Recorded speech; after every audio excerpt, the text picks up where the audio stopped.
Hi అండి. Hello అందరికీ. ఎలా ఉన్నారు? అందరూ బాగున్నారా? అందరూ బాగుండాలని ఆ దేవుణ్ణి మనస్ఫూర్తిగా కోరుకుంటూ ఈరోజు వీడియో అయితే స్టార్ట్ చేశాను. ఈరోజు వీడియో వచ్చేసి ఉల్లి వెల్లుల్లి లేకుండా 2 రకాల రెసిపీస్ అయితే చేశాను. ఒకటి దొండకాయ రోటి పచ్చడి, ఇంకొకటి శనగపప్పు కర్రీ అన్నమాట. ముందు కర్రీ చూద్దామండి. కూరగాయలు ఏమీ లేనప్పుడు మన ఇంట్లో ఇలా శనగపప్పు ఉంటే కొబ్బరి వేసి కర్రీ చేసుకుంటే చాలా బాగుంటుందండి. ఇలా మీరు ఒకసారి ట్రై చేసి చూడండి. ముందుగా ఒక గ్లాస్ శనగపప్పు తీసుకుని గ్లాసున్నర వాటర్ వేసి కుక్కర్లో వేసి మూత పెట్టుకుని 2 విజిల్స్ వచ్చే వరకు ఉడికించుకోవాలి. ఇలా 2 విజిల్స్ వస్తే సరిపోతుంది. స్టవ్ ఆఫ్ చేసుకుని అది చల్లారేలోపు కొబ్బరి కూర తీసుకుని పక్కన పెట్టుకోవాలి. మీరు మిక్సీకైనా వేసుకోవచ్చు. నేను ఇలా తీసాను కొబ్బరి కూర పొడి పొడిగా ఉంటుందని. ఇలా కొబ్బరి కూర తీసుకున్న తర్వాత కుక్కర్ చల్లారిందేమో చూసి మూత తీసుకొని పప్పు ఉడికిందో లేదో చూసుకోవాలి. పప్పు అయితే ఉడికిపోయిందండి. 2 విజిల్స్ వస్తే సరిపోతుంది. ఇందులో వాటర్ తీయాల్సిన అవసరం లేదు పప్పులోవి. స్టవ్ ఆన్ చేసుకుని స్టవ్ మీద కుక్కర్ పెట్టుకుని కొంచెం పసుపు, రుచికి సరిపడా ఉప్పు వేసుకుని అలాగే మనం ముందు తీసి ఉంచుకున్న కొబ్బరి కూరను కూడా వేసుకుని ఇలా దగ్గర పడే వరకు ఉడికించుకోవాలి. తొందరగానే ఉడికిపోతుంది. ఇప్పుడు దీనికి పోపు వేసుకోవాలి. ఒక బాండీ పెట్టుకుని ఆయిల్ వేసుకుని వేడయ్యాక కొంచెం మినపప్పు, జీలకర్ర, ఆవాలు వేసుకుని కొంచెం ఇంగువ కూడా వేసుకుని అలాగే కరివేపాకు, ఎండుమిర్చి కూడా వేసుకుని పోపు అంతా వేగిన తర్వాత లాస్ట్లో 1 టీ స్పూన్ కారం వేసుకుని మనం ఉడికించి ఉంచుకున్న పప్పు మిశ్రమంలో వేసి కలుపుకోవాలి. అంతేనండి. స్టవ్ ఆఫ్ చేసుకుని సర్వ్ చేసుకోవడమే. చాలా బాగుంటుందండి. చాలా కమ్మగా, చాలా రుచిగా ఉంటుంది. ఇందులో ఉల్లి వెల్లుల్లి కూడా వేసుకోవచ్చు. పప్పు ఉడికించేటప్పుడు ఉల్లిపాయ వేసుకోవాలి. తాలింపులో వెల్లుల్లి వేసుకోవచ్చు. నేను ఇప్పుడు కార్తీక మాసం కాబట్టి ఉల్లి వెల్లుల్లి వేయలేదు. ఇలా మీరు ఒకసారి ట్రై చేసి చూడండి. అలాగే ఇప్పుడు దొండకాయ రోటి పచ్చడి చూద్దాము.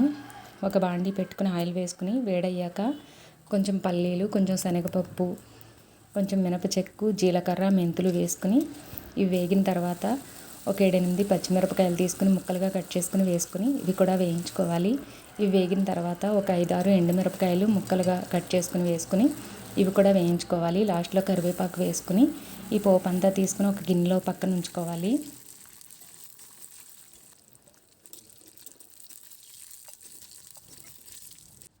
ఇప్పుడు అందులో ఉప్పు వేసుకోవాలి. ఇప్పుడు అదే బాండీలో 2 టమాటాలు తీసుకుని ముక్కలుగా కట్ చేసుకుని వేసుకోవాలి. నేను దోరగా ఉన్న టమాటాలు తీసుకున్నాను. అందులోనే కొంచెం చింతపండు వేసుకుని మూత పెట్టుకుని మగ్గించుకోవాలి. నేను వేయించి ఉంచుకున్న పచ్చిమిర్చి, ఎండుమిర్చిలో కొంచెం ఉప్పు వేసుకుని పక్కన ఉంచుకున్నాను. అవి మెత్తపడకుండా ఉండడం కోసం.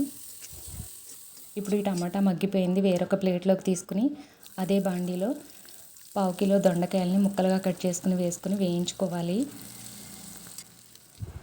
ఇలా మూత పెట్టుకుని వేయించుకోవాలి. ఇవి వేగిపోయాయి. స్టవ్ ఆఫ్ చేసుకుని ఇవి చల్లారనివ్వాలి. ఇప్పుడు రోల్ కడిగి శుభ్రంగా తుడుచుకొని మనం వేయించి ఉంచుకున్న కారం మిశ్రమాన్ని దంచుకోవాలి. ఇలా కారపొడిని దంచుకున్న తర్వాత